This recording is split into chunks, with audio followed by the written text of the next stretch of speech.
I see beautiful, familiar faces. This is the place to be, guys. Greetings. Welcome. My name is Modine Daly. I'm very, very proud and pleased to be the producer and host of this premiere episode of the True Blue Fools virtual variety show. We come with an open heart, a song in our heart, a smile on our face. We're all about inclusivity. We're all about absurdity. Yeah, that's a P. Diddy absurdity. Yeah, I just made that up. I think that's good. Absurdity, diddity. Yeah, yeah. And so we're just here to have fun and experiment and play. We certainly encourage you to make comments and participate in a way that you feel fit. There's a lot of things that I don't know. Okay. There's a lot of things I don't know, but I do know talent. And that's why I've gathered these very, very special people together.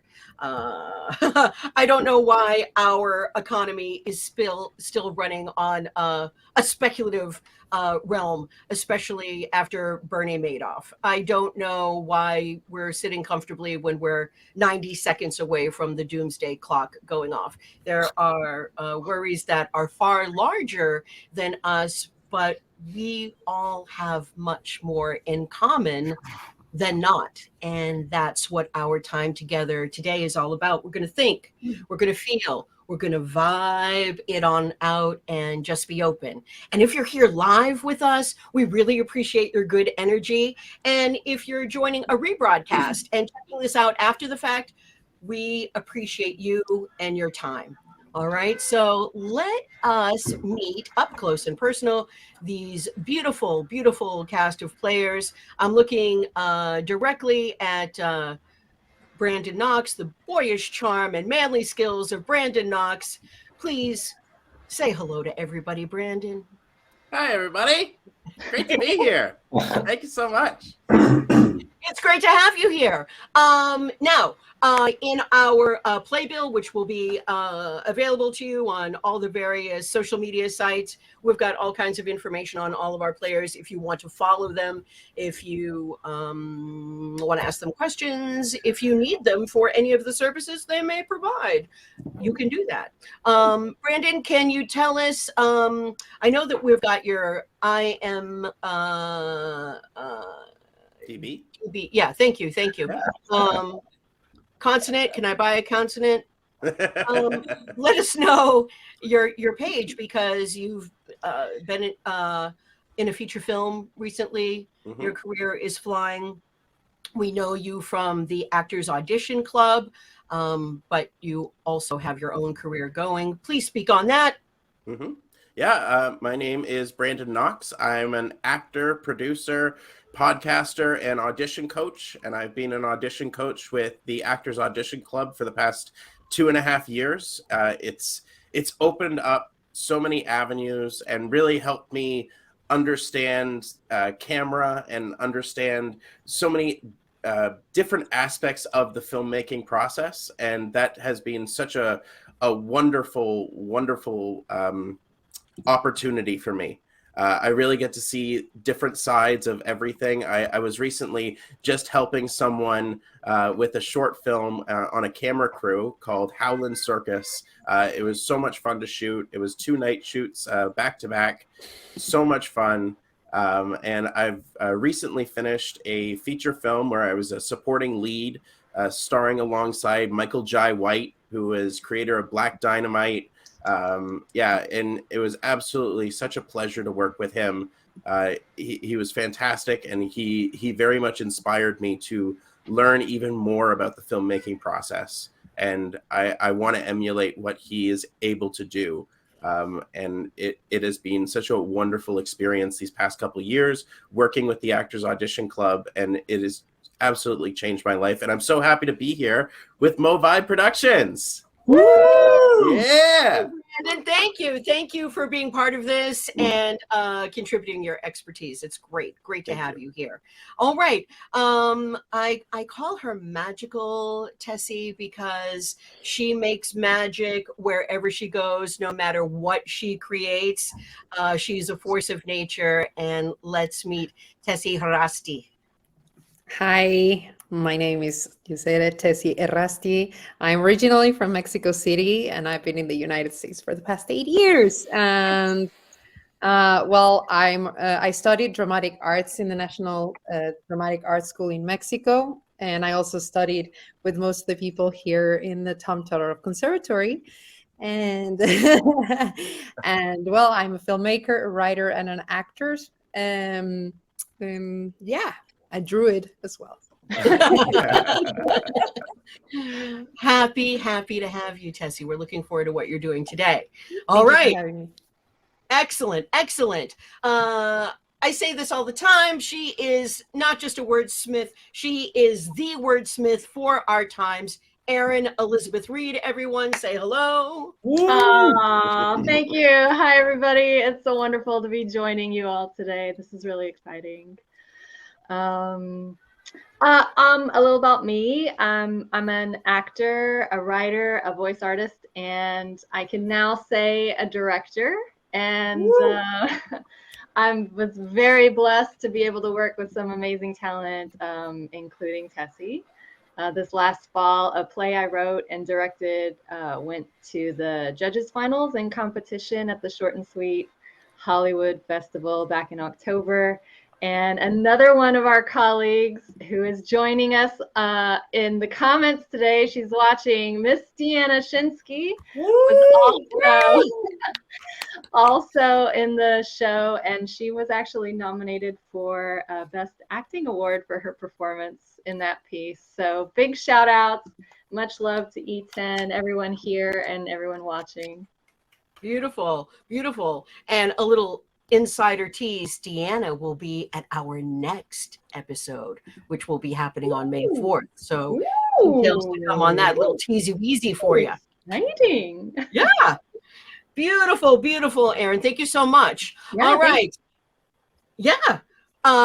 We go to Gay Paris, where Rudaba Nasr is entertaining us. I call her brainy, brave, and beauteous because she is all of those things and then some. Hello, Rudaba. Thank you, Monine. And I just loved how perfectly you pronounced my name. Beautiful. Hi, everyone. My name is Rudaba Zehra Nasser. I also go by Rudy, Rudabi, Ru, and Rudaba Daba Duke.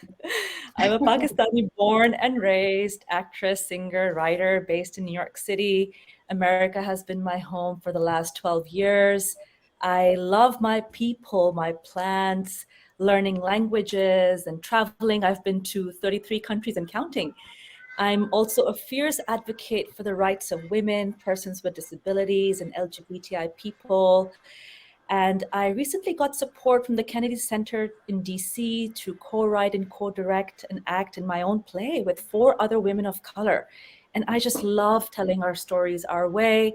And this week, I'm just coming off of a film set here in New York City. We shot a film in which I played one of my favorite roles. And now I'm so grateful to be here with you all to tell another story. And I thank you for having me. Completely our pleasure. Thank you so much, Rudaba. Thank you so much. All right.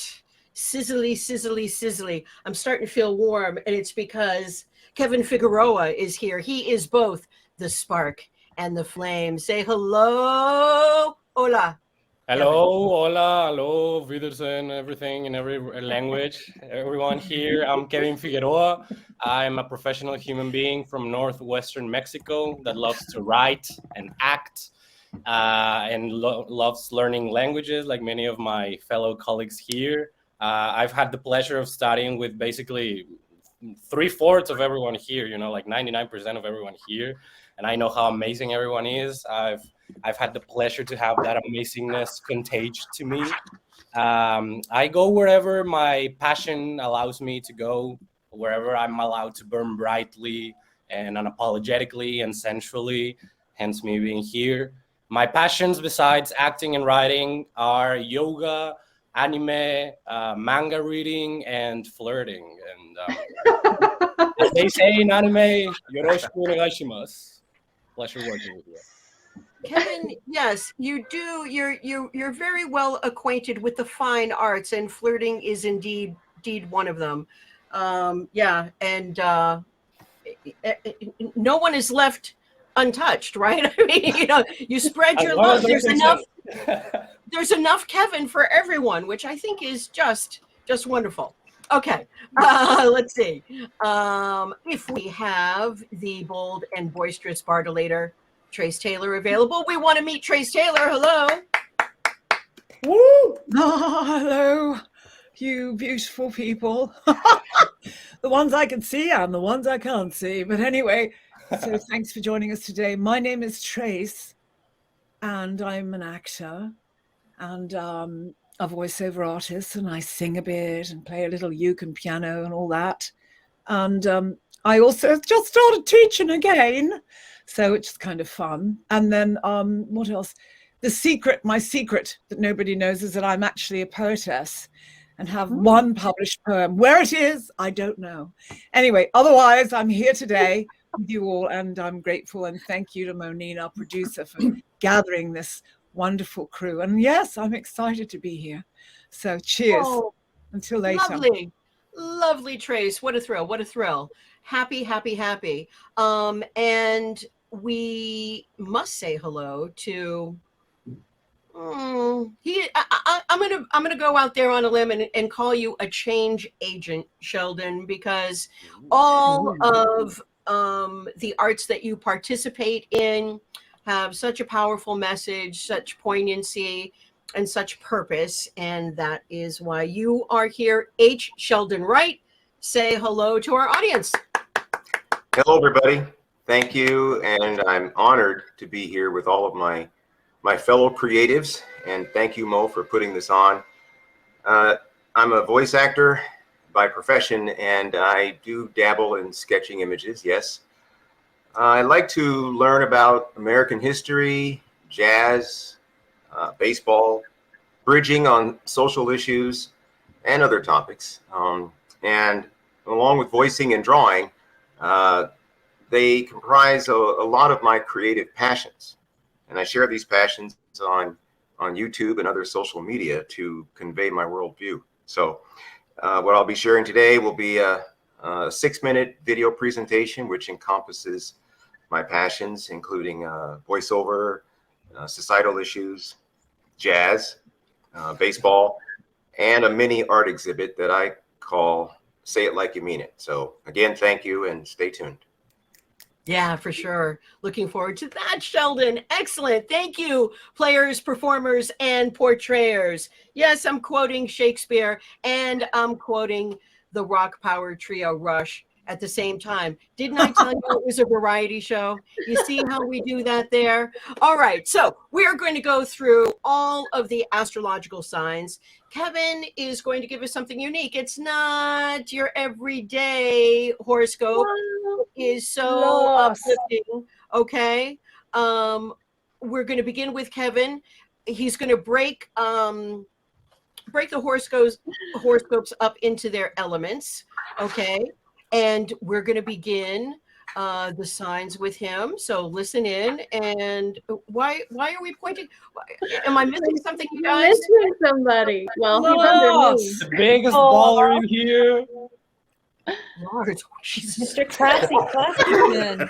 That's a bad move on my part. Oh my God. And I'm like, why are they all frantically pointing? Okay, it's because Joe is the artist formerly known as Lars Classington. And so he's Joe, he's Lars, he's funny, he's everything. He is the headliner for our show. He's going to wrap this thing up. And how I could pass you by, I don't know, Lars, but say hello to everyone. And please forgive me, mea culpa.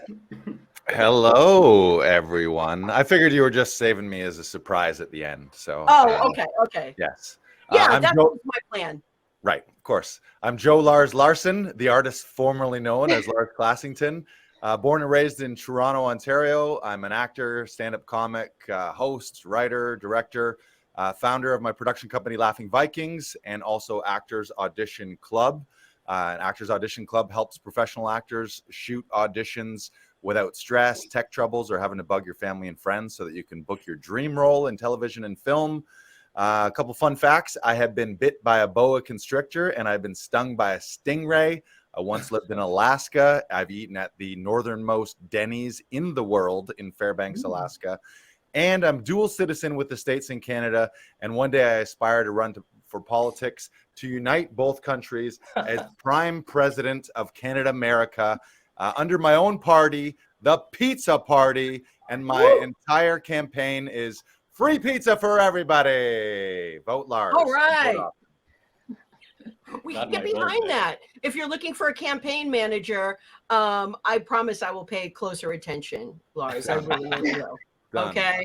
Yeah, you should have your pepperoni sweatshirt on. Yes. You know, Oh, for the pizza can I- party. You want? Can I Yeah. share one more thing? Yes, please do. Please do. I also have a daughter. This is Oh. Luna. Luna. She will not be part of the act today, but she wanted to say hello. Luna the Hi, Wonder Luna. Bug. Hello. Luna's a pro. Luna's a pro. We couldn't actually afford Luna's rates, so that's why Luna's not going to be performing today. I tried to work it out. You know how it is. She's got her own manager, Lars. It's not easy to book Luna, but I'm glad that she came on to say hello. All She's right. available for 2024. You can book her in advance for next In year. advance. Okay. I'm going to work that out. Beautiful. Oh, Chrissy Bergeron is here. That's fantastic.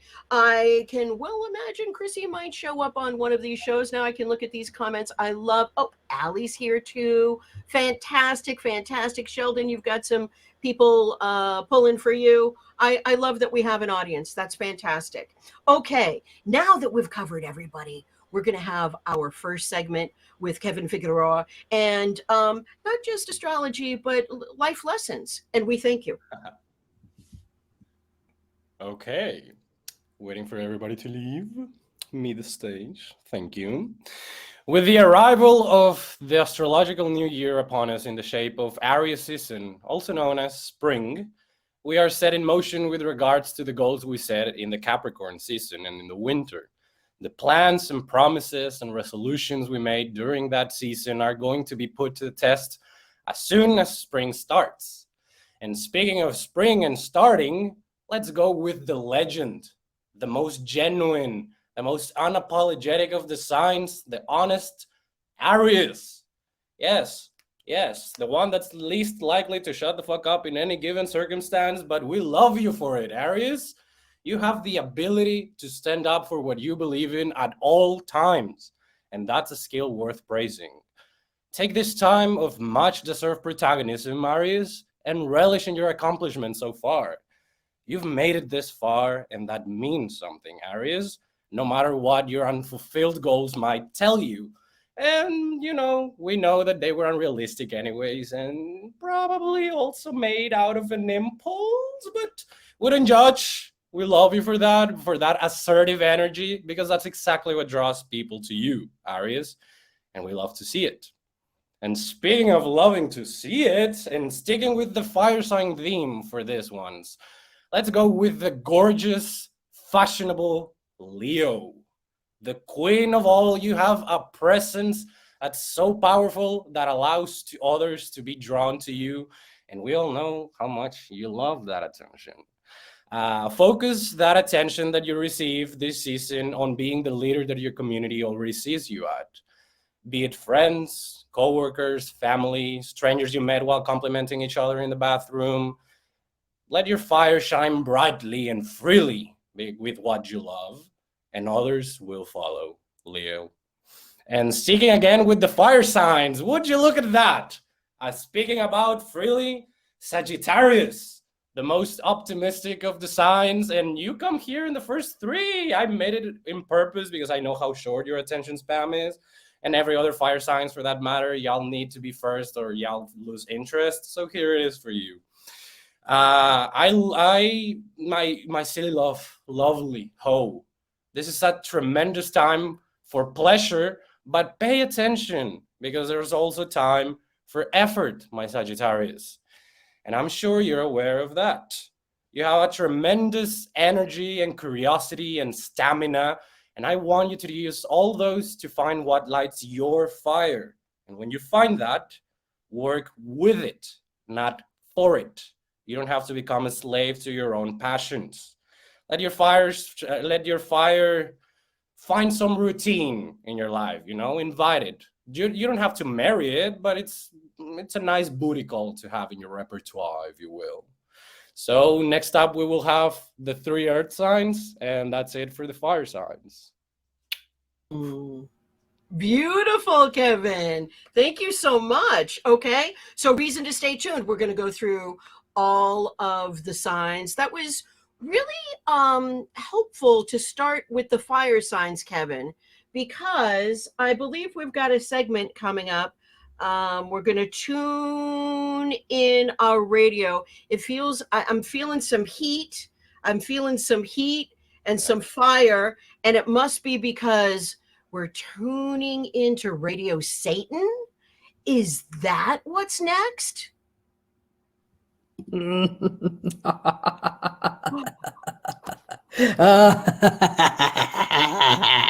Welcome to Radio Satan, my beloved damned. This is your favorite hotspot here with me, Lucifer, Beelzebub, Satan, or however you would like to call me. All my names are equally important. Throughout our eternal time together, you will be experiencing some exchanges with me and the best of the words of the evil scums. But just for today, and don't get used to it, malevolent vermin, I have prepared a meditation for you to feel the strength of the fires of hell in a gentle and soothing execration. So let's begin getting in contact with our foul breaths. Inhaling, exhale out. And when you do, make sure you're turned towards some of your fellows so that they can feel how bad and intense is your presence in hell. Give them a soft wink and then go back to yourself. Now bring the focus to your body, or what's left of it. Feel the heat in your decrepit bones as they get consumed for all eternity. Feel the breeze of damnation and imagine in your mind's eye the degenerative process of the souls that are coming in. I want you to feel guilty for the souls you haven't brought me yet. Yes, I am speaking to you, you so-called demons. You steal pieces of my power and you don't give anything in return. I spit on you. Who wrote this shitty script? Why am I saying this? This is so boring. And why would I like to soothe these poor damn souls around me when I wish for them to suffer and suffocate? I didn't agree to this. I need to call my agent to fix this. This is not how I wanted this. That should be my debt. Well, I'm calling the bastard now. Rot in hell, y'all. See you soon for the real purpose of this shit show.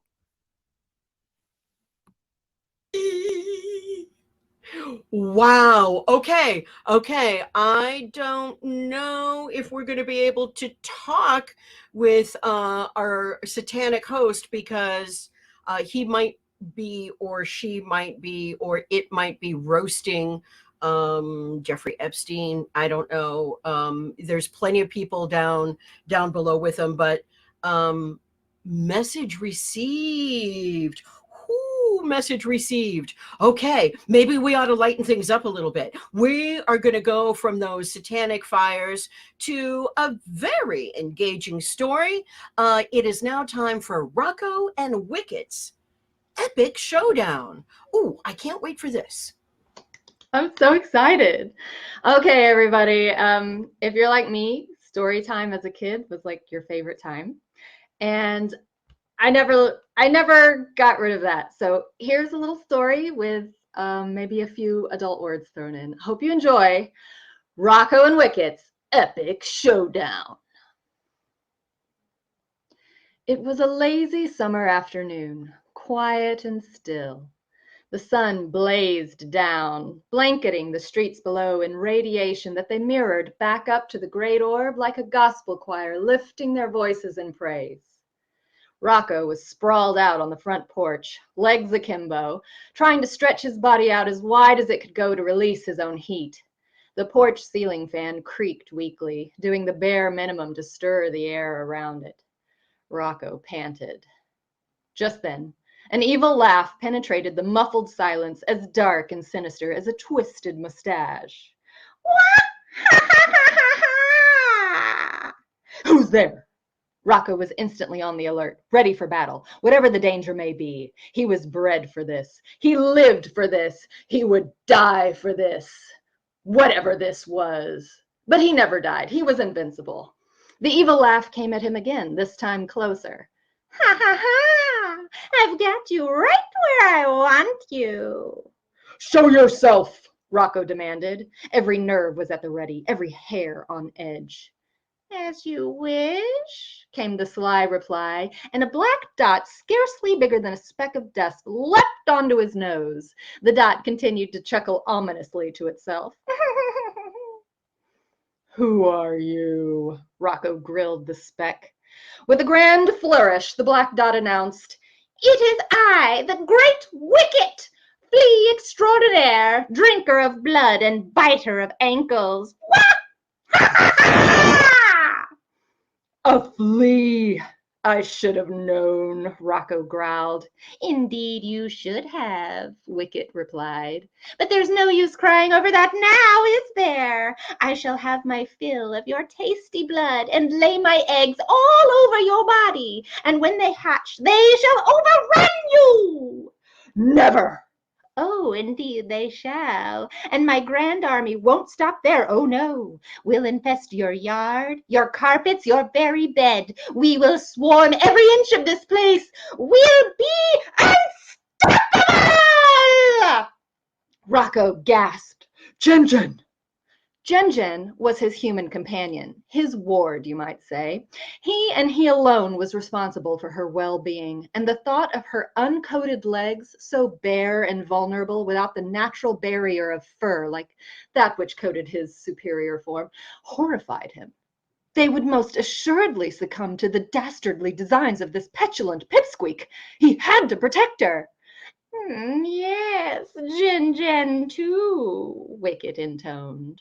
You won't get away with this, Rocco countered. Have at you! He swiped his nose with a front paw, but Wicket expertly dodged the blow, landing on Rocco's back. You'll have to do better than that, the flea taunted, and buried himself deep into Rocco's bristly undercoat. The battle that ensued between the two sworn enemies was vicious. The more Rocco tried to root Wicket out, the further he scampered along the folds of Rocco's skin, hopscotching from follicle to follicle with the ease and grace of a child, an evil child. But Rocco was not about to give up. His enemy might be cunning and nearly invisible, but Rocco was tenacious.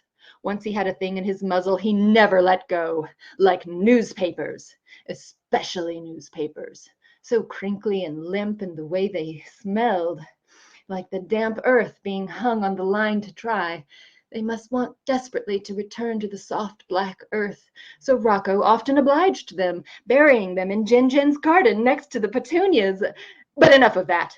There was a villain at large just now. Rocco scratched at himself savagely. The little runt sure had a sharp bite. He rolled and rolled. He bit back. He whined with the efforts of warfare. Much blood was shed. And still the battle raged on.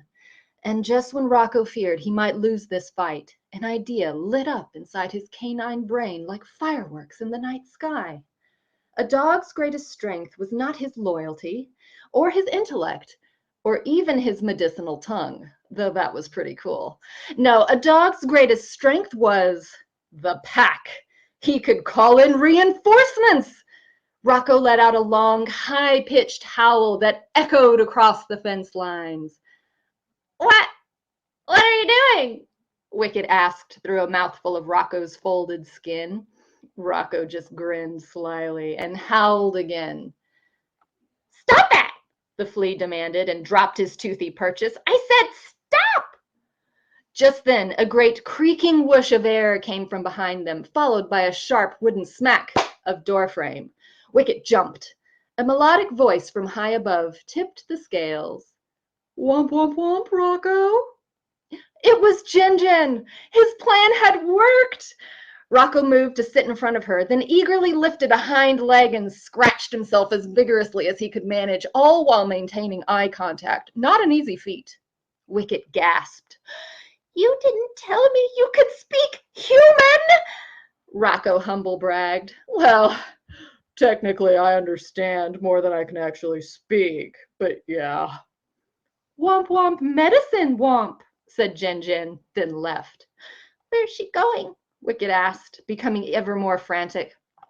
Oh, she'll be back, said Rocco. And as if right on cue, the great creak, whoosh, clack sound happened again, and Jen was standing there holding their secret weapon, a can of flea powder.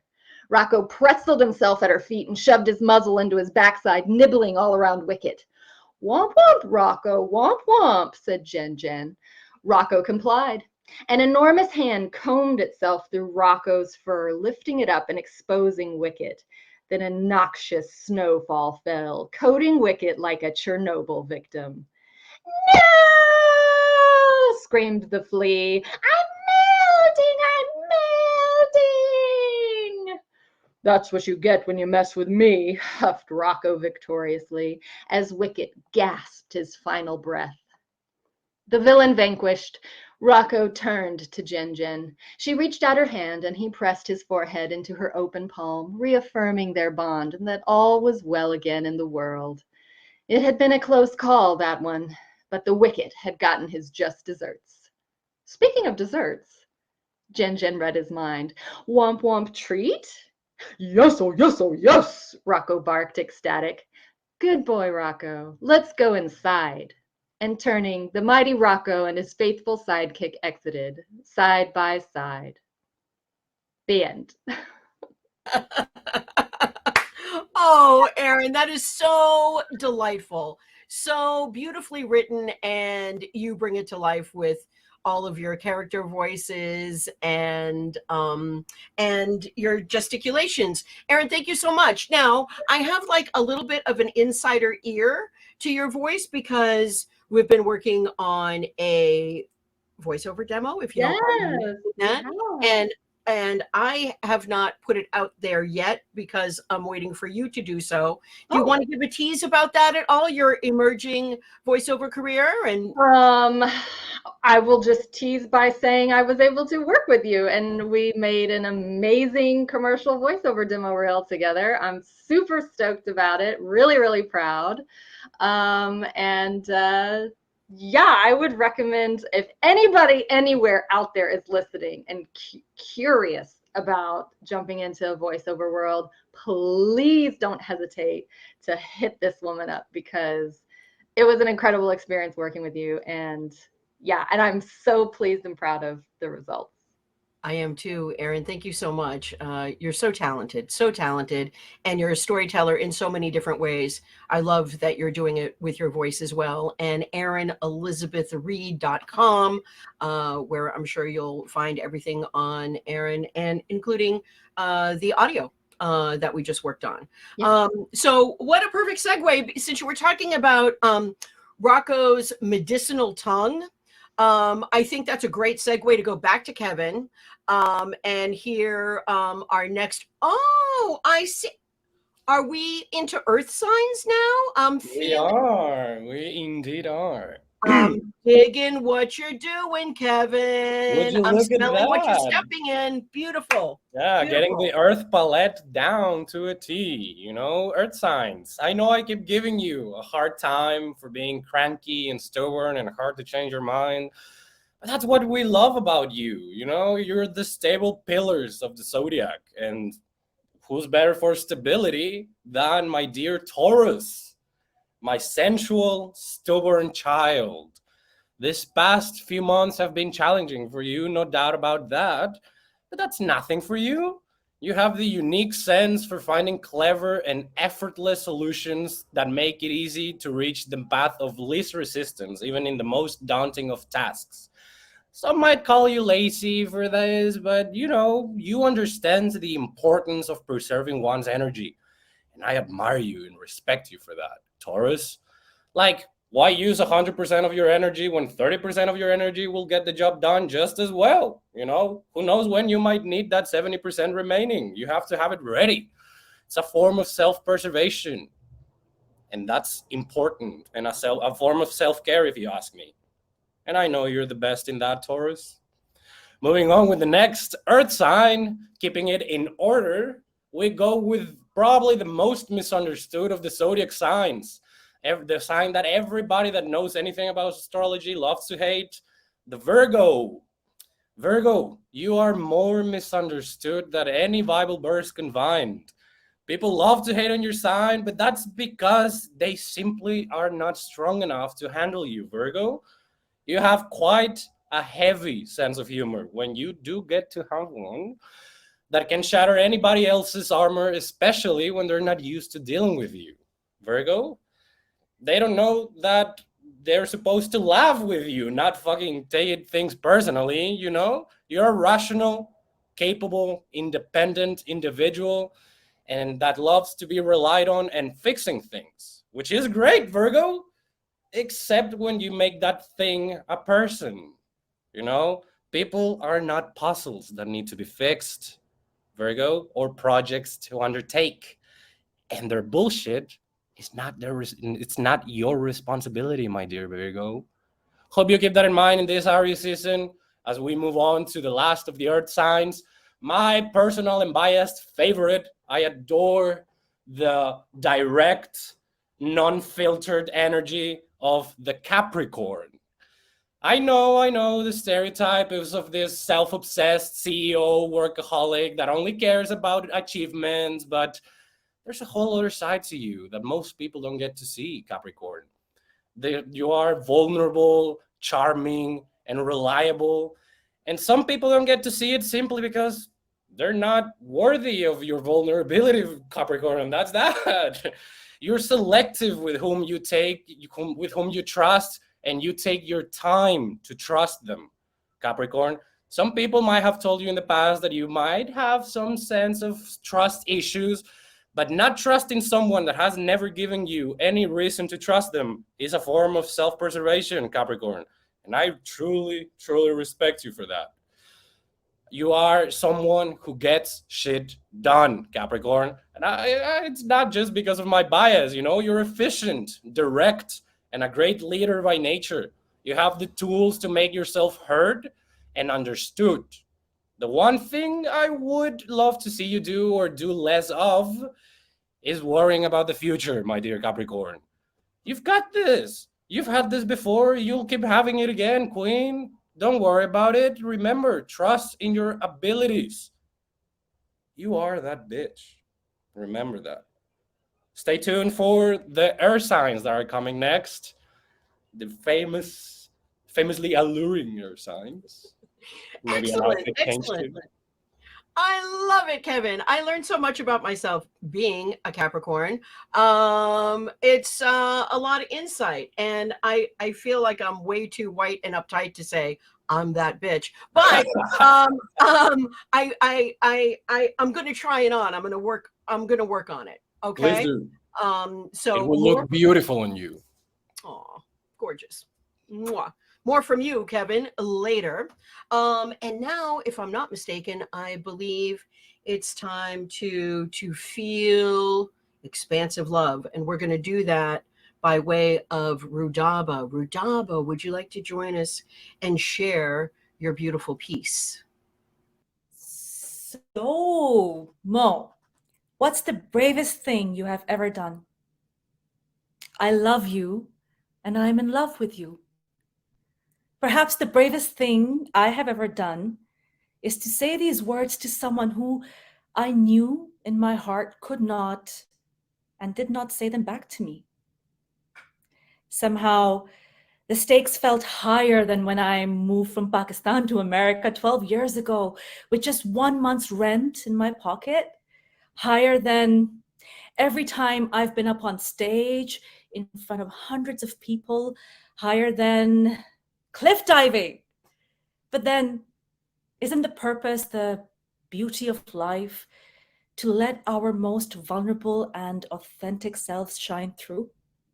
To finally lay down our armor, let our tears fall, believe in the endless abundance of love in you, in me, in this virtual room, in this universe, and to bravely embrace the expansion that such vulnerability always brings. I love you, I said, and I'm in love with you. I searched his face for a response, a feeling, a look, even a fleeting one. He took me in his arms and whispered, I also have intense feelings for you that I'm grappling with. When the shock subsided, I laughed, like grappling with like COVID, a math problem. And then my laughter gave way to a knowing. Maybe this was the bravest thing he had ever done, to let his most vulnerable and authentic self shine through. Oh yeah, his. A year ago, I would have laughed if you had told me I would fall for a guy. So wrapped up I was in my newfound identity circa 2016, an identity I fully identified with, an identity I shouted from the rooftops until people's ears bled. I am a woman who only loves women, I told myself and anyone who'd listen. It was so liberating to come out in 2016. And yet over time, the same labels that set me free felt so restrictive. Like a cage I had inadvertently built for my heart, for a love that cannot be contained or defined. And then this guy comes along and I had to come out to people again. And for more than one reason. You see, he's Black, and ridicule and discrimination on the basis of skin color, which I too have experienced, happens more than we'd like to admit in South Asian societies. Yep. I belong to the land of fairness creams, where having fair skin or being Gora versus being Kala is treated like a badge of honor rather than a twist of fate of no real consequence. I think it's a remnant of our colonial past. Colonial masters forced us to first hate and then change who we are right down to the color of our skin to become more like them. But with him in my life, and with the unconditional love and acceptance of my family and friends, I wanted to change the world. Change hearts and minds with our Black and brown love. I love you, and I am in love with you. I pictured us walking side by side, holding hands, our heads held high with unconditional love and acceptance, breaking down barriers, letting those jaws drop. Yes, this is a Pakistani Muslim woman totally in love with a Black American actor, yet knowing that I'm so much more than all the boxes that I put myself and others in. So much more I discovered about myself with him, even though he no longer walks beside me. And that's okay. He served his purpose. I love you, and I'm in love with you is perhaps a knowing, a realization that my love knows no bounds. It's free, it's brave, it expands, it bravely expands as it seeks to know and love my own heart and the heart of another, and knowing that my greatest, deepest, and truest love lies within me and is yet to meet its match. Hey, yeah, yet to meet its match. Oh, Yes. Rudaba, thank you so much. That is so powerful, culturally, socially, personally, intimately. If I may, Rudaba, because you for your advocacy because of your culture, because of you changing cultures, because of everything that you just shared with us, requires you to have such strength and such a thick skin in many, many ways, and to fight, to be an advocate for yourself on almost every level. How is it, Rudaba, that you stay so vulnerable and that you can access that softness and allow that out? Because that's really what I admire in you, Rudaba, is that you're fearless, and such a proponent for others, but yet you have that. Yeah, Deanna said it very well. Beautiful storytelling, blossoming, shining. Yeah. Just how do you keep yourself open and vulnerable and strong at the same time? That's a great question, Mo. And our society, I think, equates vulnerability with weakness. I think vulnerability is sheer strength. It's the most powerful tool in our toolbox to tell our stories.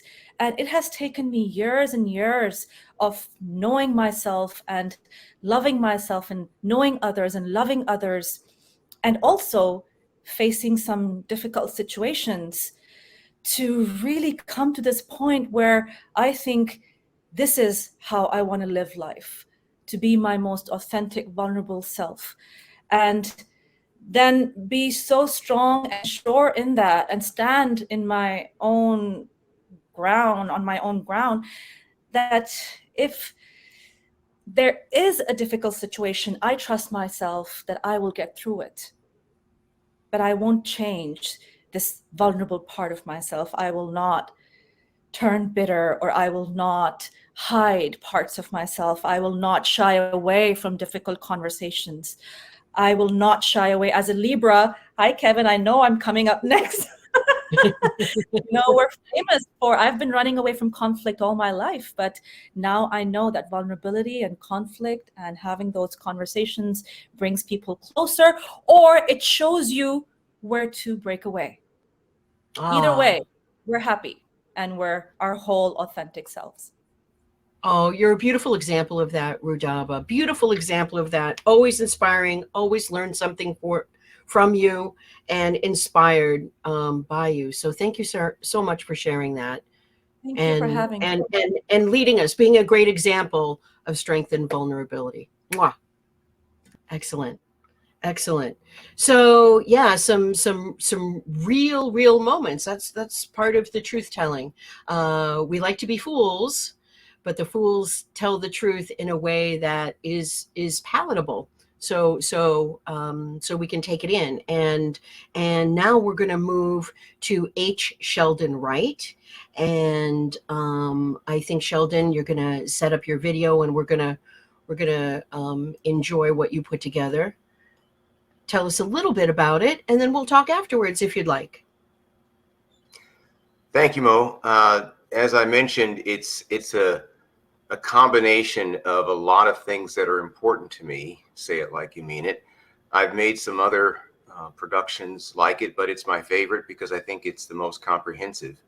So not a whole lot more to say without giving it away, but that I'm deeply excited to share it with all of you. So with that, I'll turn it over to you and Brandon. Okay, we can all watch this together, and we'll check in on the other side. Brandon, you have that ready to go?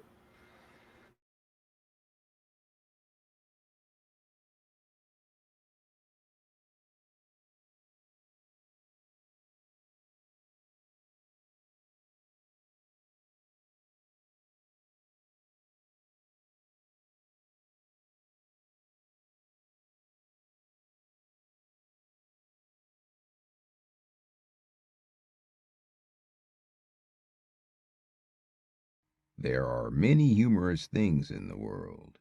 Among them, the white man's notion that he is less savage than the other savages.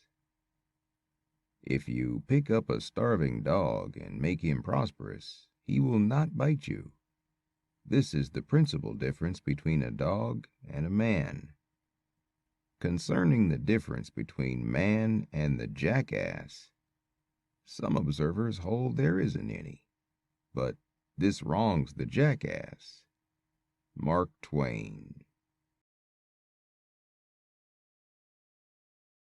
Malcolm X's enormous popularity now lies in the resilience of his myth, and in our own need for such a myth more than in the teaching and understanding of his work.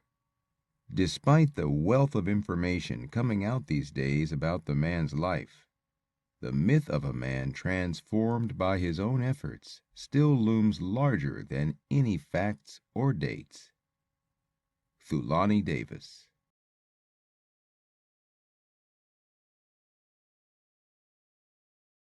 Ralph Ellison spoke always of the styles, the intrigues, the ideas, the lamentations, and the desires that bewitchingly reached across race, religion, class, and sex to make us all Americans. Stanley Crouch. Herein lie buried many things which, if read with patience, may show the strange meaning of being black here at the dawning of the 20th century. This meaning is not without interest to you, gentle reader, for the problem of the 20th century is the problem of the color line. I pray you then receive my little book in all charity, studying my words with me, forgiving mistake and foible for sake of the faith and the passion that is in me, and seeking the grain of truth hidden there. W.E.B. Du Bois, Atlanta, Georgia, February 1st, 1903.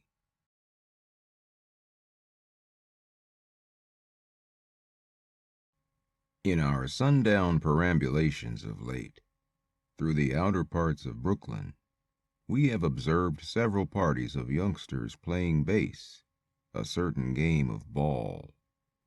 Let us go forth a while and get better air in our lungs. Let us leave our close rooms.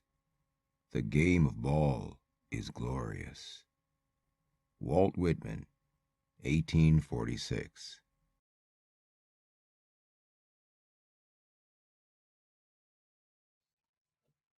I Too, by Langston Hughes. I, too, sing America. I am the darker brother. They send me to eat in the kitchen when company comes, but I laugh and eat well and grow strong. Tomorrow I'll be at the table when company comes. Nobody'll dare say to me, eat in the kitchen, then. Besides, they'll see how beautiful I am and be ashamed. I, too, am America.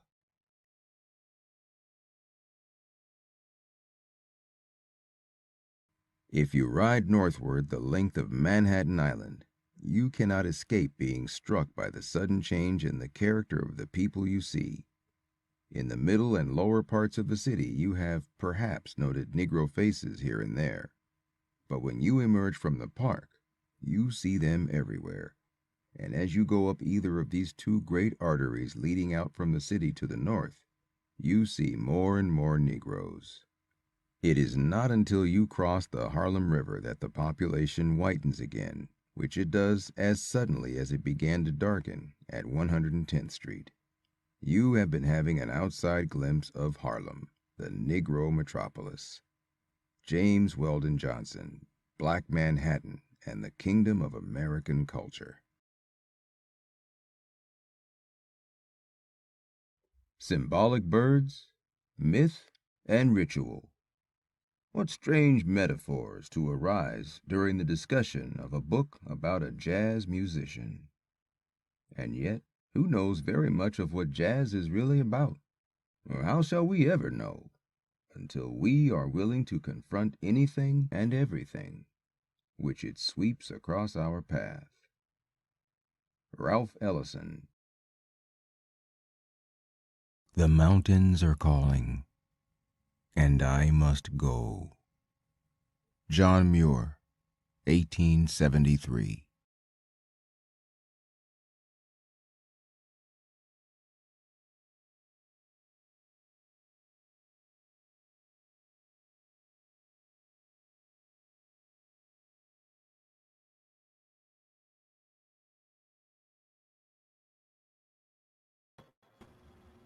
Yeah.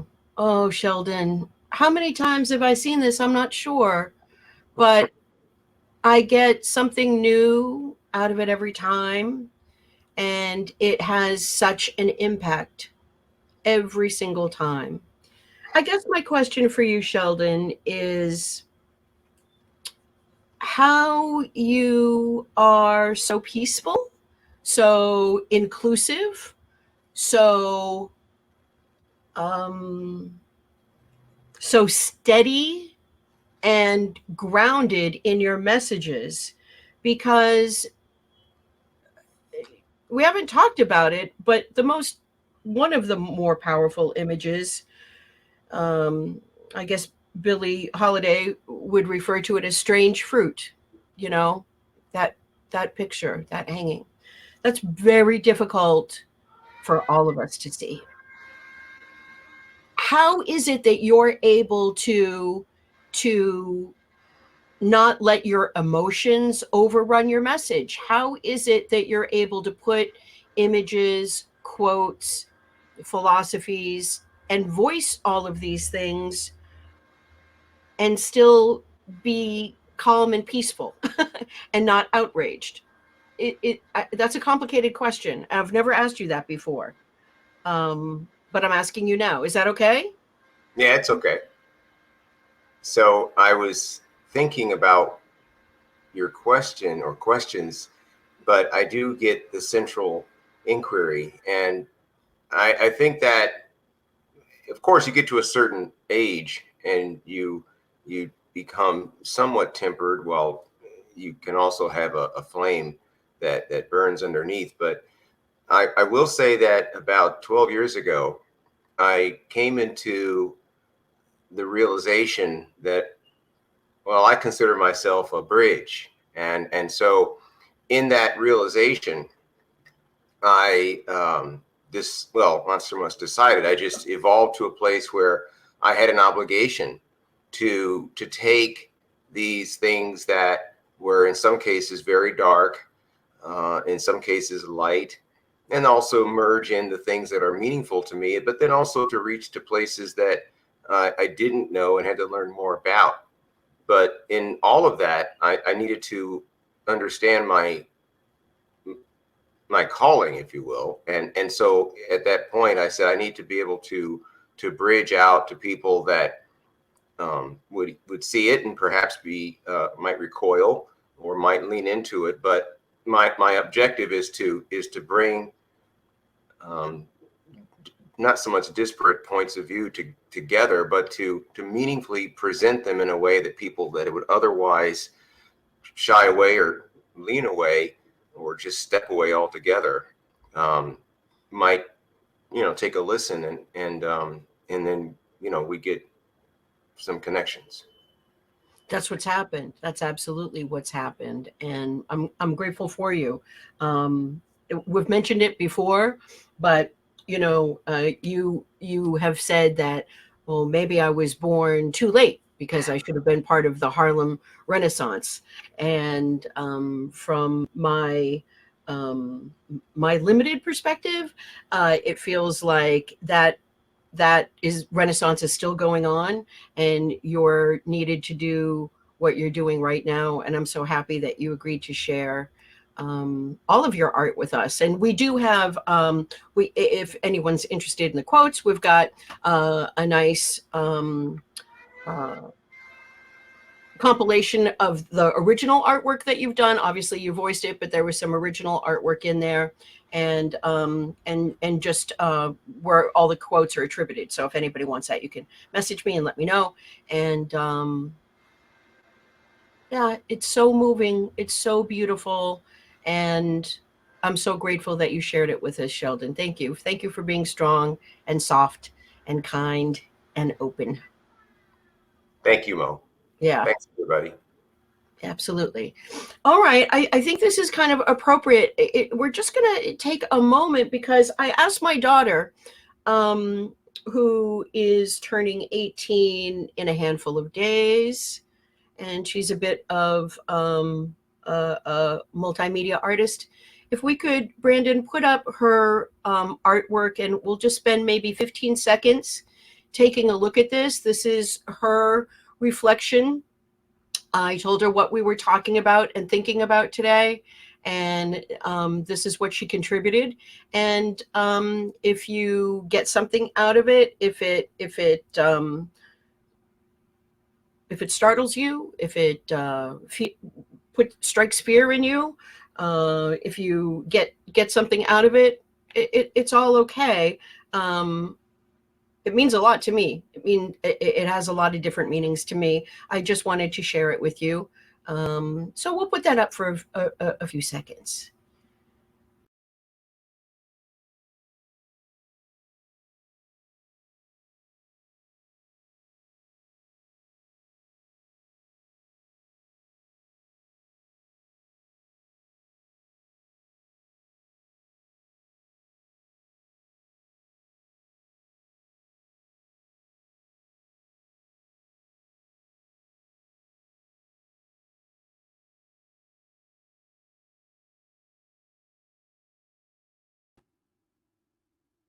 Yeah.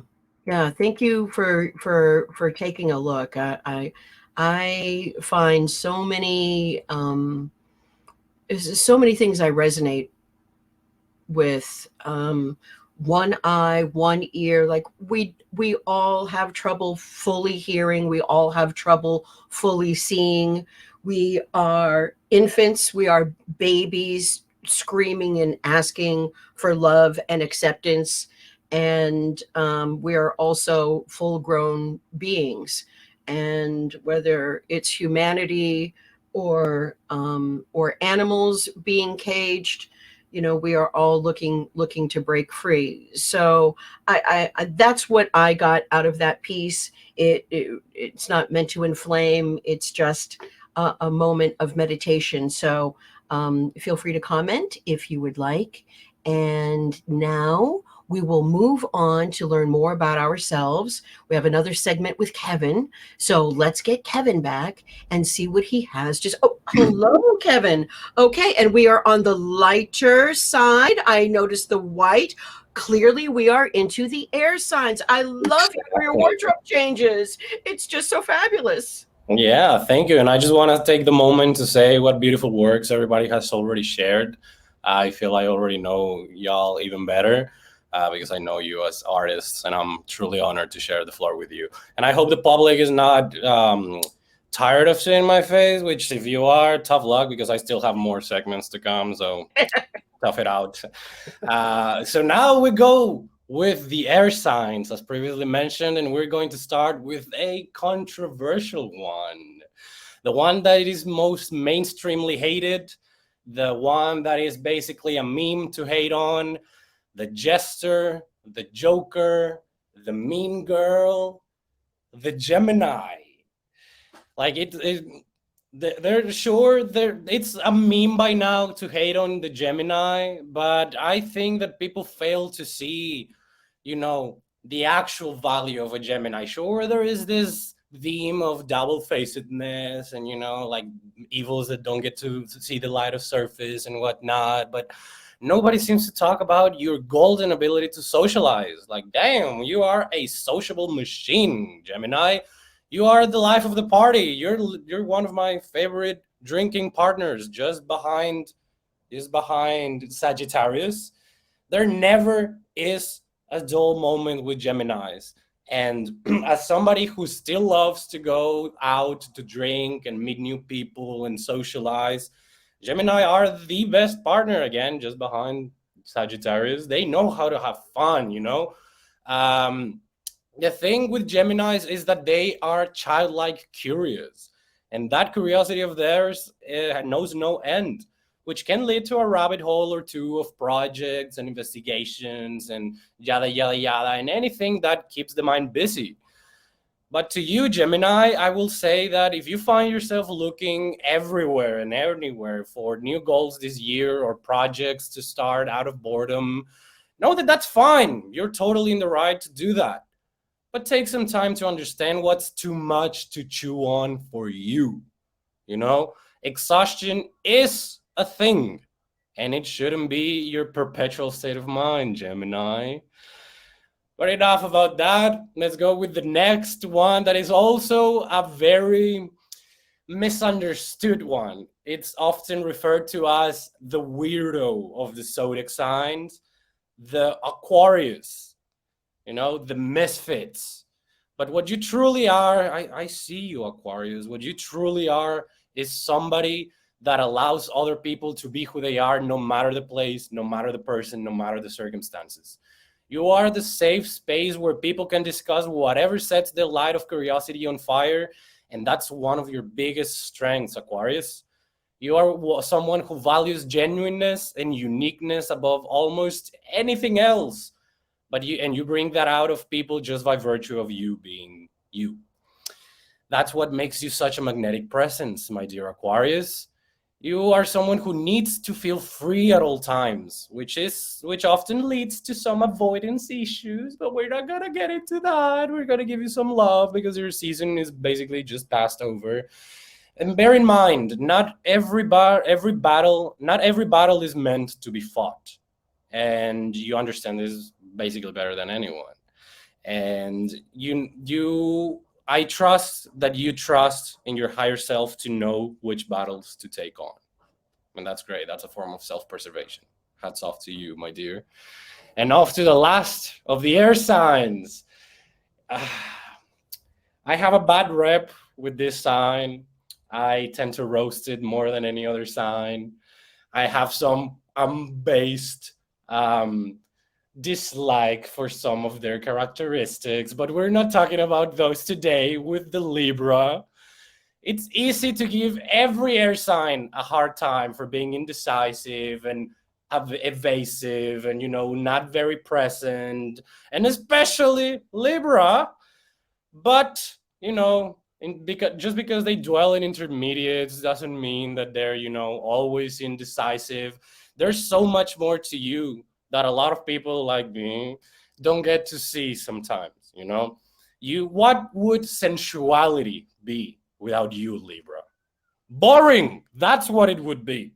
You make the entire world envious or with your good looks and charms. You could out-charm the devil, But even though you do have a tendency for making promises that you will forget in about like maximum 5 hours, but still, being with a Libra is like being in a fairy tale, every single moment of it. Like a fairy tale where the queen keeps reminding you that she has way more options that are way worthier than you if you were to fuck things up with her. That's the type of relationship that I have had with Libras. No matter which one of your 11 personalities might hear this. The only thing I will remind to you, Libra, is that some feelings require you to feel them. And some feelings that require you to feel them require them to be felt by yourself. Maybe you have to be alone. Maybe you have to learn to be alone a little bit more. But I trust in your strength, even if that strength is what keeps you from actually choosing where to fucking eat sometimes. And no, whatever you want is not a fucking choice, Libra. Love you, my fashionista, my dear lovely love bug. Kisses to you and your strength, even if I'm not strong enough sometimes to acknowledge it. And that's it for the air signs. Keep tuned for this beautiful phase being about the crybabies of the water signs.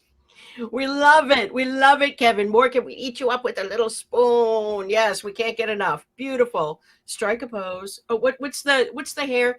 Now that your hair is short, I don't know that you can do that little. Oh, there you go. Okay, beautiful, beautiful. No, very insightful. You don't get this kind of the New York Times where you're not gonna find this kind of in-depth analyzation anywhere else than with Kevin. Okay, thank you, my love. We've got one more segment with you, and I believe it's time for Trace Taylor and her piece on peace. If she is ready and available, there she is. Fantastic, Trace. Look at you. Okay, Brandon, is she muted or there? Oh, very good, very good. All right, I shall leave the floor to you, my dear.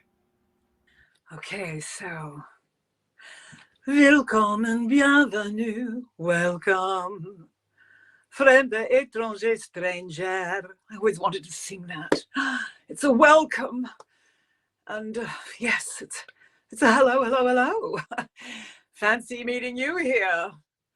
Yes, I see some of you somewhere. So, peace, peace, peace. What the hell can I say about peace? Peace, calm, quietude, contentment, serenity, solace. Do I think peace or do I feel peace? I found a couple of definitions. And do we create peace or do we discover peace or do we invent peace? Okay, so the definitions are peace inside, peace outside. And then my favorite, peace is a concept of the absence of war, the absence of disharmony, the absence of conflict. Yes, the absence of war. The war inside. The war inside. Inside where? Inside my mind, inside my mind, inside your mind. Oh my God, they're both two people speaking to each other. Who knew? Anyway, inside. Yeah, but maybe that's what's wrong with me. There's war inside me. But yes, well, yeah, it could be. What's wrong with you? But maybe it could be. Maybe there's something right with you. Maybe there's something right with me. Oh, yes, it's a vast subject. But it's the opposite of peace, opposite of war. So, yes, the two heads talking inside, two heads or more, talking inside, talking inside. Okay, me, myself, and I, war between me, myself, and I, war between myself and another person, or individually two other people, and leads to war between groups of people, countries. Oh God, like the Ukraine war. Yes. The Ukraine established its independence in 1991, tried 105 years ago, didn't work out, different story. 1991, after the fall of the Berlin Wall, when Yeltsin signed an agreement, a treaty, dissolving Russia, formerly known as the USSR. Yes. And then, in 2019, the constitution of the Ukraine plotted a course towards membership with the European Union and NATO, the North Atlantic Treaty Organization dedicated to peace, with the use of the military. Yes. Did you know that defensive guns or ammunition, whatever they're called, weapons, yes, defensive weapons, can be turned from defensive into offensive weapons? Yes. Have you ever heard of a defensive gun? Anyway, let's go over here and establish some peace. And we'll use strategic influence and threaten with the use of guns and bombs, just in case we have to blow shit up. Boys with their toys. Anyway, so the Ukraine is a proxy war between the two greatest nations in the world, America the beautiful and Russia. Bum, bum, ba-dum, bum. Yes, and I was thinking if I was in the Ukraine right now, it wouldn't matter to me if it was a proxy war or not. No, because I'm living there, I'm in it. It wouldn't matter to me that BlackRock business is going to come over and perhaps change my whole country and turn it into a digital country with digital currency. Actually, that would matter. But in this moment, all of that wouldn't matter, because it's like somebody coming into your house, invading your house and bossing you all about. Oh, strange creatures, human beings, dressed in weird outfits, combat uniforms and helmets, carrying guns. Ah, come into my house, come into your house, do what I say, or boom. Oh my God, what do? Go to another country. So I was thinking, I think it's a little insane, frankly, the whole thing. It's a game for money and greed and all that. I mean, I don't know, but that's a thought. It's just coming out right now.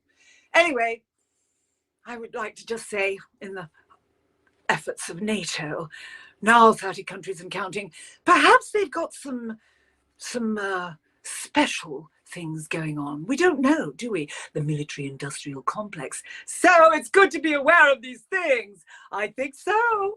Yes. Okay, so we're off and we're running towards the thought or the feeling of peace. Because if I was a happy person, I really wouldn't want to argue with anybody. Much like the Libra formerly mentioned, I would dissuade from all argument, avoid confrontation or conflict. Yes, I would want to spread harmony. Harmony, gee, I really love you and I want to love you forever, because there's a possibility to feel something that's real, that feel that life vibrating forth, that breath, the ocean wave breathing us. I mean, Socrates did say, know thyself. And I'm thinking, well, if I know myself even a teensy weensy on any level whatsoever, perhaps that's going to be better, because then I'll have a sense inside of a feeling of perhaps who I really am, right? Anyway, I'm getting distracted once again. So I would like to say that in 399 BC, Socrates died. And I think that he knew what was going on. That was over 2,000 years ago. So things that make you go, So thank you for listening to my blubble, and see you next time, maybe. Wonderful, Trace. Wonderful. Fantastic stream of consciousness and some real thoughts on the subject and conflict of peace and war, you know, with little ditties mixed in. So thank you for making it palatable to us, because our brains go in those crazy directions too. Know thyself. So Trace, listen, if you had all-encompassing power, well, you kind of do have all-encompassing power, really, but if you had all-encompassing power, can you think of what you would enact as a first step to helping us, to help nations know themselves, as Socrates said? Like, how can we sit down with a big old one rolled? What would you suggest, Trace? Well, my line is, maybe that's why there are so many bloody wars, is because people don't know themselves, because they haven't found that space, that peace place inside. So I don't know how to answer that question. That is a vast question. It's just mammoth.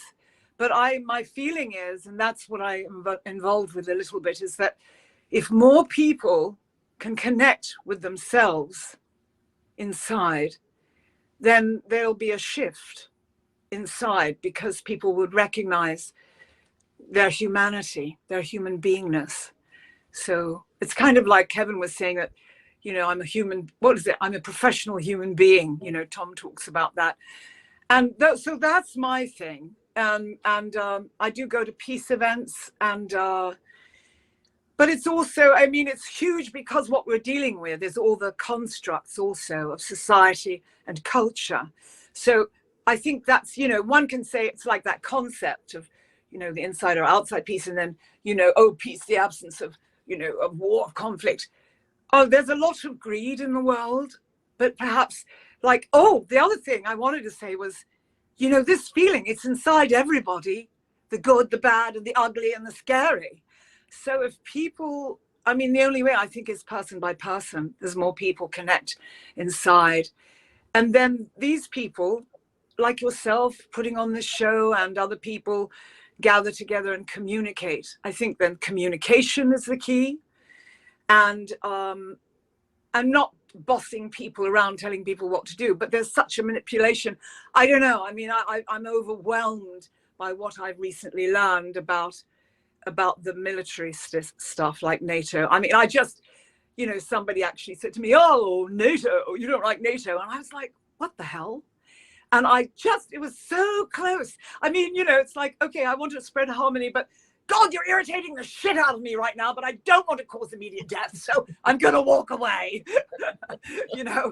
So, yeah, there has to be a recognition of our own balances and checks and balances within the system, within our culture and with society. So anyway, you got me started and it's just too big. That's what we asked you to do. That's what we asked you to do. And even though it is complicated and there's dichotomy all over the place, you clarified it for us. We got some of that expunged through your stream of consciousness, Trace, and that's what you do so well. Let that brain just fire on all pistons, and we all benefit from it. Thank you, Trace. That was beautiful. Thank you very much. Lovely, lovely stream of consciousness. Let it out, let it roll, with hope, with hope. So now we can kind of kick back a little bit and listen to a story. We have Tessie coming back for an original piece that she's written. We're going to hear an excerpt from The Jewels of Light. Hush. Let me tell you a story. Long before oblivion covers us all, let me whisper a tale of blood and a quest for freedom, a promise I broke. I didn't know the cost, neither the flaws of this voyage of mine. So hush now and let the memories slide away. Release yourself from the pain that burdens you.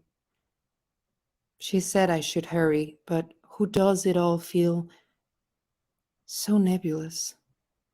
The shadows falling one by one into the forest. Take my hand. The journey will be perilous, but do not lose hope. Forgive. Forgive, and let the void consume you, at least for now. These were the last words I heard in my mind before we started fighting. Mira was my only friend. We grew up together in Gufrin. She gave me shelter when I lost my family. Don't remember much, but her mother told her that my parents came from a long journey. They had spoken of a plague, of mass destruction, and they needed asylum. They seemed to be famished and hurt. They said everything in their land was burning and all creatures were dying, countless victims of this fire and the blood plague. My parents were very ill, she was told. They only lived for a few months in this place. The healers tried everything to save them, and Mira's mother learned everything from their culture. She was, nonetheless, an outstanding elf. She possessed the powers of absorbing knowledge, almost like a sponge, when it's set upon to gather water. They said my parents were good folk, but their destiny was written. I guess so was mine. I was only a child, probably a year old, and Mira was 5 when I arrived. She became my mentor, my sister, my everything. Years went by and life kept flowing normally. Gufrin was a hidden place, and it was known to other folk that the Sapphire Elves were wise and fair, but not very nice to strangers. We had to know a way into that place, so I hope one day I can hear the story of how my parents came here. How could they know? It is still a mystery to me. But I fear I will have to learn to like solitude. I appreciate silence and despise stupid conversations. I fear I will never dare to bear children. My family's curse might follow every path I walk, and even if I did have a child, I would still be a disaster. There has been never a mixture of races. It would be aberrating to connect myself to anybody else but an emerald elf, and I am the last one, I guess. The Sapphire folk will fear me even more. I believe they just don't understand me, and how could they? It is not like for me to let anyone in, not even Mira, who saved my family. I understood very fast that part of my journey would be amongst myself. It was part of my legacy. Now, let's go back to enjoying meditation, to enter into a state of peace and quiet where I can hear or feel no one alive. This is what I learned here. I would only listen to the soil, to the forest, to the water or the wind. But today, it feels different. It felt like a deep presence in the woods, a presence I'd never felt before. It was not someone. It was something quite unusual. Sounds followed that presence. I opened my eyes, but I couldn't see where the noises came from. I could I couldn't find the whereabouts of this creature inside my meditation either, so I started walking, searching. My bow and arrow were always ready. Gufrin was a quiet place and a safe one, but I was always ready for battle. There was a thirst within me for combat, engraved inside my soul, something I couldn't handle, cracking here and there inside the forest. Wood had been stepped on not so long ago. I reached a small waterfall behind some stones, and there behind it, a small entrance. I knew and heard about caves before, but I hadn't explored them yet. I felt drawn there, holstered inside the cracks between those rocks, as if the energy was pulling me and somehow was directly engraved in my brains. The cave had a narrow hallway. It felt humid inside. I could smell the wet rock and the moss growing in the corners, the slow growth of the tree roots nourished by a strange flow of water and vapor. After crossing the hallway, the cave became larger and wider. Big crystals covered the walls, and amongst their shine was an elf, sitting quietly and in complete stillness. How could I begin to describe this creature? His hair was long and black, beautifully shiny, his fair skin. But he was not like Mira. He was slightly touched by an early sunrise, a cinnamon touch in his skin. He seemed focused on something. His eyes were closed. I went in silently. If he had powers, he would show them by now. I am already would know, but if he was hostile, that I did not know yet. I went in. I sat very still, holding my bow close to me and ready to snap, close my eyes and enter another meditation. By then, I was so used to doing it every day that I could reach the highest frequencies within seconds. I tried to see him inside the cave. His heart was there. He had a dark green color around him, and he suddenly spoke inside my head. "Curious, aren't you?" he said. I did not reply. "Interesting that you came and found me at last. I have been observing you." I snapped out of it. I rose fast and held the bow against him, the arrow pointing close between his eyes. He had been approaching slowly from his spot of where the cave was, and he was right next to me, his eyes green as the thickest of the moss inside this deep forest. No one inside the Sapphire City has those eyes. No one I knew. "Veril," he said at last, with not flinching. He did not move a hair. His dark hair went all the way to his hips, and he was stoned. He wore clothing I had never seen before, and he had a deep, somber voice. I hadn't moved either, still pointing in between his eyes. "Are you going to shoot? You wouldn't fail, I can tell." "I never fail," I replied. "Was it going to be then?" "Who are you?" "I just said it while you were inspecting me with your eyes and your mind. I can read your thoughts quite accurately." I closed the arrow and touched his face, a tiny drop of blood rising from the spot. "Veratan impaseter," I pronounced. "I will not sneak any more within your thoughts, not without your permission," he added. "Stop playing smart. You know what I just did." "Indeed. You blocked me from your mind, and with a strong clasp," I would add. "Who taught you how to create magic?" "Can we have a conversation? I mean no harm to you." Somewhat my levels of hostility dropped. Even if I meant to keep them higher, they were receding. I slowly took a step back and lowered my weapon, still holding it with one hand. "Veril. My name is Veril." I put the arrow back into its pouch and looked at him. His eyes were still something extraordinary. He was awfully appealing to me, which lowered my eagerness to be in an alert mode. I didn't know anything about him. I didn't know. I didn't have Mira's powers. "I see you often come to this place. I have been wandering around it by myself. It's a hidden corner far from the hostile world out there." "Where do you come from? What do you want?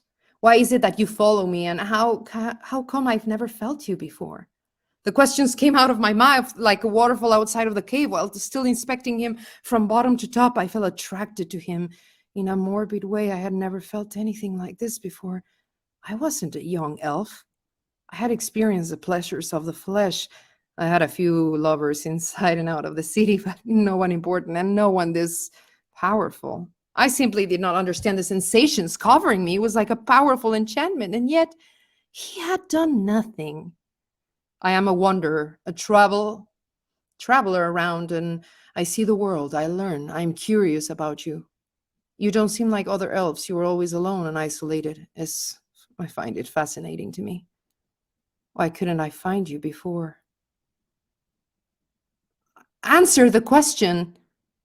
Because I can or can't make you find me. I have different qualities like you. You know nothing about me. I don't. And yet I observe you, and you are different. Why do you know of other elves? I have never seen you in the city. You are not invisible despite your powers. No, I'm afraid I cannot disappear or move in space, defying time, but I know a lot of elves. More than you think. Have you been within the city before? Where are you coming from? I come from many cities. I am a wanderer, remember? Again, pushing your smartness out of you, isn't it? You don't have to.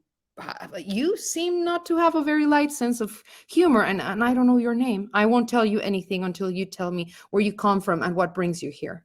Explosive character you have. I admire that. I'm getting tired of our conversation that leads nowhere, so I will tell you. I'm in search of something. Do not worry, it is not you. And I come from a broken place, long ago forgotten, burned to ashes, plagued by oblivion. What place? Sforath. Is it something you know, perhaps? I felt like I was being struck by lightning. This couldn't be. My head started spinning, and I could feel my heart racing and my blood pumping too fast. I was losing sight of him, and that covered me with fear. I don't remember what happened after. When I opened my eyes, I was back in the woods, in my meditation spot of departure, just laying.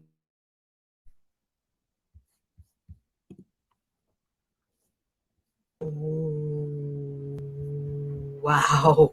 Oh, that really makes us want more, doesn't it? Oh, my goodness. I'm not sure that our author is available to speak right now.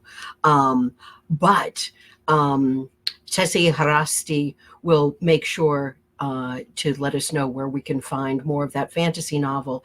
And, you know, isn't that a great reminder, because we all are performers, that we don't have to stick with the material world, that we have our imaginative world, and we can create fantasy, and what a beautiful thing. That was a lovely escape, Tessie. Thank you so much for that. So as Trace was saying, we have to know ourselves, and now that Tessie shared her story, I guess we need to know our elf as well. Okay. So we're getting close to wrapping up. We've got our headliner. We've got Lars Classington, Joe Larson, whichever you want to call him. Hey Joe, hey Mo, hey yo. He's going to be on the way. But we've got a final segment with Kevin, and so we're going to get the last of our signs and see what's up with Kevin. Hello. Now this is the last we get to see of me. I know it's sad, but it's not for long. We're going with the water signs. I specifically chose, well, no spoilers. This is for the Pisceans, but we're going to start with the Cancer. You know, my child, I love you, but you have to call it with the emotional warfare, girl. Like nobody, listen to me. Nobody reads minds, Cancer. People are never going to know what's wrong with you or what's going on if you don't tell them. Speak the fuck up, Cancer. You deserve to be heard and understood and appreciated. You do so much for so many people, Cancer. You are such a blessing in the lives of everyone you know and that knows you. You love deeply, you care deeply, you feel deeply. You know, that's what makes you also prone to feeling underappreciated at times. You don't have to hold it against other people for not being such a strong giver and care and with such a big of an ability to empathize and care and love like you do. You know, see people as who they are, not what you wish they would be. Because let me tell you another secret, my dear Cancer. people are not responsible for any expectations you might have about them. Okay, so keep that in mind in your next situationship for this Aries season, girl. Moving on with the legend, the stereotype. I've said so many times, well, 2 already, about signs being stereotypically hated, but this is the one that takes the cake, because even if you don't know astrology, you probably know what I'm talking about, the one that I'm thinking about, the Scorpio. People don't even have to know astrology to hate on the sign, on Scorpios. You know, yeah, only the fact that they're supposed to hate Scorpios and not trust Scorpios, you know? But that's honest bullshit. You know, people have spent so much time hating on Scorpios that they even forgot why they hate them in the first place, you know? Sure, they speak a lot of poison and don't care about their words, what they might do to other people. And, you know, they might have a quite a closed off mentality of my way or fuck the fuck off, which is not different to the Capricorn my way or the fucking highway. But those are the wrong ways of seeing the Scorpion traits, you know? Scorpios speak the truth, the poison, sure, but it's because that's their truth, and it's their way of weeding out what they seem as weak or not worthy people who cannot handle the truth. If words are enough to discourage you, you deserve no place in the Scorpio's loyalty and devoutness and passion, you know? If loyalty had a human shape, a human form, it would be a Scorpio, you know? They are so much attracted to passion and intensity and loyalty, and they live up to it, you know?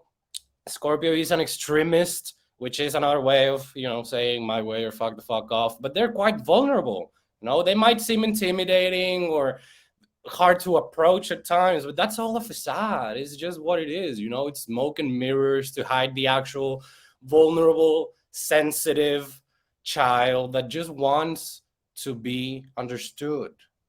That's the true nature of the Scorpio. They're also the best fuck you could have, but we're just bragging now. So to you, Scorpio, my dear insect, I say it like that because I'm a Scorpio myself. But so don't worry, I'm speaking to myself too. To you, I say be conscious of what your words do to other people. You know, they have an impact to people around you because you have such a strong presence that, you know, some people might take your word as like the final thing, and not many people are equipped to that. So you should aim to not dwell in extremes of seeing people as either weak or strong, you know? Invite some balance in your life. You need it, my guy. People are way more than just binaries, and dwelling in absolutes might lead to a lonely existence. So welcome some balance to your life, my dear child. And now to finish it off, the reason why I put this shirt on that says, it's not me, it's you. That's the essence of the next sign for me, the Pisces, the mystic of the signs, the sirens, the mermaids that enchant you with their song. You have such a unique romantic aura to you that lights people's interest and curiosity. You love passion almost as much as you love having choices. You are a fairy soul that brings mysticism to any conversation you're in. I like to joke about you guys being like the cool hippie grandma that has constant conversations with their inner child and is constantly having weird ass dreams and telling people about them. You love treating others the way that they treat you, but that also means that you inevitably end up surrendering control to your surroundings, you know? So I want to tell something to you, Pisces. You are not those who have hurt you. So don't strive to become like them in order to punish them. The universe, leave it to the universe. They will be punished if they deserve to be punished. And if the people are mean to you and you feel the sudden urge to like, oh, I'll be meaner, I'll show you mean, which is something you're quite known for, just chill, you know, and understand that it's better to focus that energy on bettering yourself. Know yourself, know which parts of you need more light, and focus on that instead of bringing an out of touch sense of justice to people who have wronged you. The universe will take care of them, and they will take care of you too, girl, boy, man, and everything in between. So you got this. You got this. That's it for me. That's it from the gorgeous Mexican fiery scorpion. Hope you enjoyed it. Hope you took some lessons with it too. I sure did have a really good time amongst creatives, worthy opponents, and comrades, if you will. Indeed, Kevin. Thank you for uplifting us, enlightening us about our own selves and others, and also with that special Kevin Figueroa flair. Mucho amor. Mucho amor. Beautiful. Yeah, we'll see you again for sure. Okay. I believe it's time to maybe get down to a kazoo. We're going to laugh. We're going to cry. We're going to learn something about ourselves. No doubt it will be a special, special moment with Joe Lars Larson or Lars Classington, whichever you prefer. Yes, I told you, just bury the bodies in the woods or put them in a vat of acid a la Breaking Bad style. Oh, hey, Monine, good to see you. Did we interrupt you at all? Oh, that's great. Scram. It's good to be here. Thank you for having me. When I was asked to be here today, I was reflecting on what I wanted to share, and I landed on some original music that I would like to share that is near and dear to my heart. But first, a word from our sponsors. Hi, I'm Morgan from Morgan's Mortgages and Smorgasbord. That's right, Morgan from Morgan's Mortgages and Smorgasbord, the Mortgages and Smorgasbord guy. You heard me, the Mortgages and Smorgasbord guy. One more time, the Mortgages and Smorgasbord guy. Why waste time going to 3 stores for all your Mortgages and Smorgasbord needs when you can come on down to Morgan's Mortgages and Smorgasbord and take care of all your Mortgages and Smorgasbord business in one spot? So the next time you need to renew your mortgage, store a loved one, or eat a hearty meal, come down to Morgan's. Come down to Morgan's when you need a mortgage or a smorgasbord. Boop. Thank you. That was Morgan from Morgan's Mortgages and Smorgasbord, the Mortgages and Smorgasbord guy. And now I am in a band, and the name of my band is Delusions of Grandeur, the greatest band of all time. You can check out our debut album, Delusions of Grandeur, Greatest Hits, Volume 3. You can check that out on YouTube and Spotify. It is not there, but you can check. I'm not the boss of you. You do you. So when I write music, I like to write music about real life situations that happen to me. It's my way of getting my emotions out there, my feelings that are deep inside, and I like to share them with the world. So this is a song about a real situation that happened to me. This is an original song. This is called Going Downstairs. It's an original, not a cover. Goes a little something like this.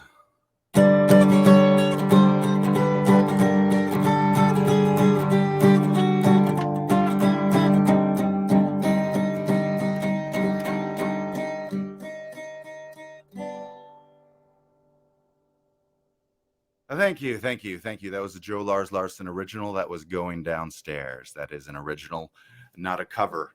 I'm thinking next, maybe I'll play another original, but first, another word from yet another sponsor. Hi, I'm Rick Shaw of Rickshaw's Rickshaws. Not to be confused with Dick Shaw of Dick Shaw's Dick Saws, the circumcision guy. Next time you need a rickshaw, come on down to Rickshaw's Rickshaws and buy a rickshaw from Rickshaw, because Rickshaws roll smooth, just like Rick Shaw. Come down to Rickshaws and buy a rickshaw. Come down to Rickshaws and rent a rickshaw. Come down to Rickshaws when you need a rickshaw. Rickshaws.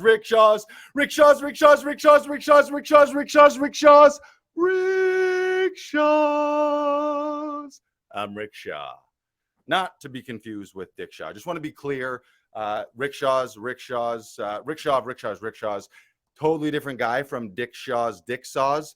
They are twin brothers, And sadly, their parents, for some reason, named them both Richard, hence the Dick and the Rick. Very confusing.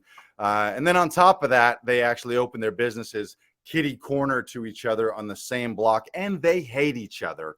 And they hate when they get confused for the other brother because they do not get along. So I just want to be clear, rickshaws, that's one guy, and Dick Shaw's, that's a totally different guy, not the same. Please do not confuse them.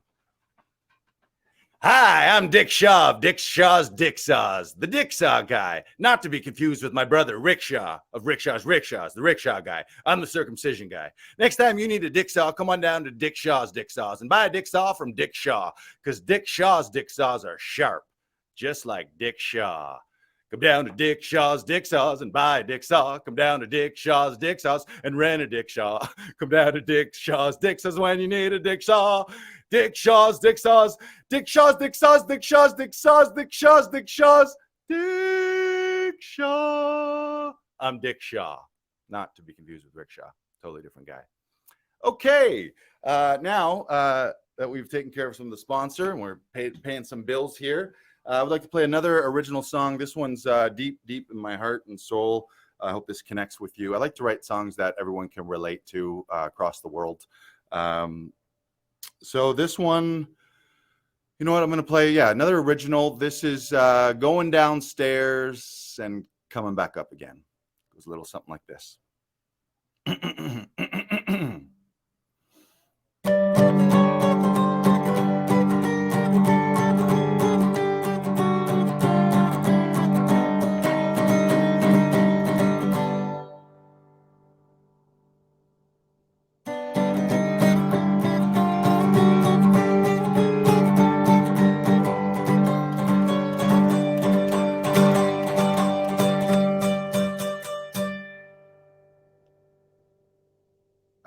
Thank you. That was a Joe Lars Larson original. That was Going Downstairs and Coming Back Up Again. Not a cover song. That was an original. Thank you. Oh, thank you. Oh, thank you. Oh, thank you. Did you deal with those bodies? Thank you. Now, well, you know what? I was going to play another original, but first, another word from yet another sponsor. Do you require the use of dirt? Hi, I'm Chet Studebaker, and I'm a dirt farmer. Whee! That's right, folks. I'm living the dream. Farming dirt ain't just as easy as digging holes, you know. I'm fully certified by the Alabama Dirt Institute as a dirt technician. Whee! Tired of not having enough dirt for you and your family's needs? These are very interactive commercials. I said tired of not having enough dirt for you and your family's needs? I said tired of not having enough dirt for you and your family's needs. Well, come on down to Studebaker's Dirt Farm for All You Can Dig Tuesdays. That's right, folks. Bring your own shovel after 10 p.m. and you can get all the dig you can dirt for just $42.76. Now, that's a dirty deal. Now, that's some dirt cheap dirt. These are dirt jokes, folks. Well, last name's Studebaker, first name's Chet. When you're looking for some dirt, man, don't you fret, because I got my own dirt farm on County Road 6. Every kind of dirt, man, take your pick. I got black dirt, brown dirt, dry or wet. Studebaker Dirt Farms, my name's Chet. Call 555-DIRT. That's 555-DURT. And we are back. Thank you. That was Chet Studebaker's Dirt Farm, paying some bills for us. Now, I would like to play another really heartfelt. This is actually maybe my favorite song that I've ever written. Very personal. Again, I hope it touches your heart and soul. Not a cover song. This song is called Going Downstairs, getting halfway down, forgetting why you were going down, and then going back upstairs, getting halfway back up, then remembering why you were going downstairs, then going all the way back down to get the thing, grabbing the thing, then getting halfway back up and realize there was something else you could have grabbed downstairs to get two birds stoned at once. Then you go back down and grab the second thing, and then you come on all the way back upstairs. It is a original song, not a cover. It goes a little something like this.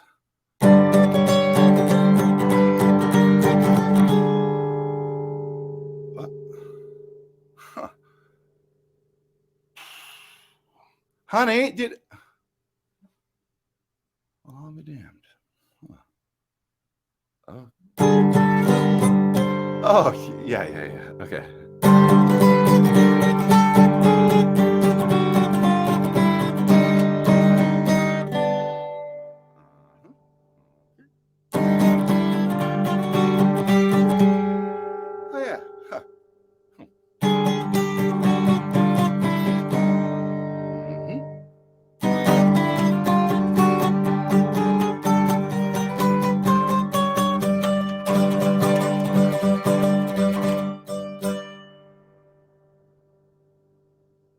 Thank you. That was a Joe Lars Larson original. That was going downstairs, getting halfway down and forgetting why you were going down, and then going back upstairs, getting halfway back up, then remembering going downstairs, grabbing the thing, and then getting halfway back up, remembering that there was something else you could have grabbed to get two birds stoned at once, then going back downstairs and grabbing the second thing, and then coming on back upstairs. That was an original, not a cover. And by now, viewers at home, you're probably thinking, wow, Lars, what a performer. Clearly, you have trained at one of the most prestigious performing arts schools in the world. And the answer is yes. I have trained 4 years. I'm a 4-year graduate from Julie's Yard. Do we have any other Julie's Yard alumnus in the crowd here? Julie's Yard? Julie lived down the street from me, and I used to go down to her yard every Saturday and Sunday, and she taught me a lot of things. And my thesis in my fourth year, what we had to do at Julie's Yard was we had to master one single impression. And I would like to share this today with the live stream crowd. This is my impression that I mastered at Julie's Yard. My impression of a chicken. Impression of a seal. That's right, ladies and gentlemen. This is I, Joe Lars Larson, Julie's Yard trained. My impression of a chicken. Impression of a seal. I need absolute silence. This is very dangerous.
Oh, wow, I blacked out for a second there. That was my impression of a chicken's impression of a seal. Thank you so much, everyone. I am Joe Lars Larson, Julie's Yard trained. It has been fantastic to be here. And just for Monine.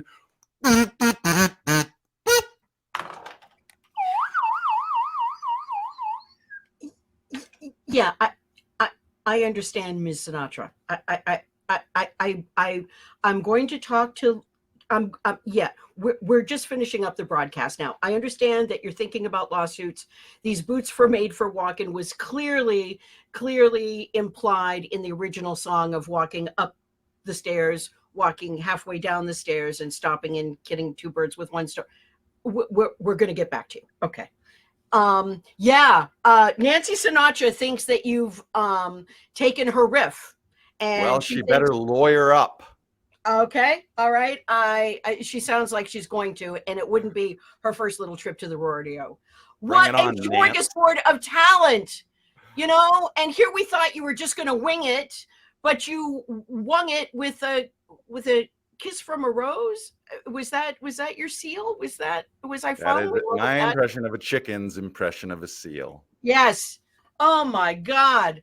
Can I just Yard trained you like you don't get this kind of high quality talent everywhere, do you? 4 years. I also spent an entire year with Tom Todorow's conservatory, which was also an incredible experience with many of you. But before that, I did 4 years at Julie's Yard. Yes, and that prepared you, of course. And yeah, we most everyone here, with the exception of Sheldon, and Sheldon gets Tom Todorow through me because Sheldon and I have worked together. We all have that experience. I wish I could have gotten into Julie's Yard. I really, it was the swimsuit competition, Lars, that really kept me out of Julie's Yard.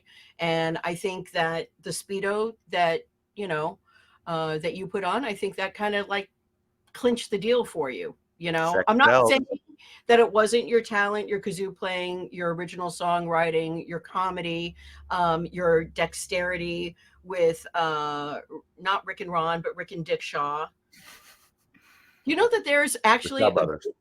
well, I actually know of brothers, the Shaw brothers. Okay, in the Northeast, they were very popular. Rick and Ron Shaw, and they both looked like Steve Martin. They were twins, and they played acoustic music. And when I was in 6th grade, I thought Rick and Ron Shaw were like gods. I hope they're not going to sue. They better We've not. got Nancy Right. Sinatra wild up. Shall we bring everybody? Brandon, why don't you bring everybody back? And we can fully applaud each other and our efforts. That was very entertaining. We covered a lot of ground, did we not? Yeah. It felt good. Final thoughts? I'm just thankful to be here. Yeah. Yeah. Mhm. I just love you all so much. I love that when I asked you to just do something original that you wanted to do, you dug deep and you were so authentic and so real and so generous with your time and talent. And we're going to do this again, probably in probably a more structured fashion. But this was a blast. And what do I have to say? What do I have to say? I'll tell you what I have to say, to quote Don Cornelius. All right. Love, peace, soul. We out.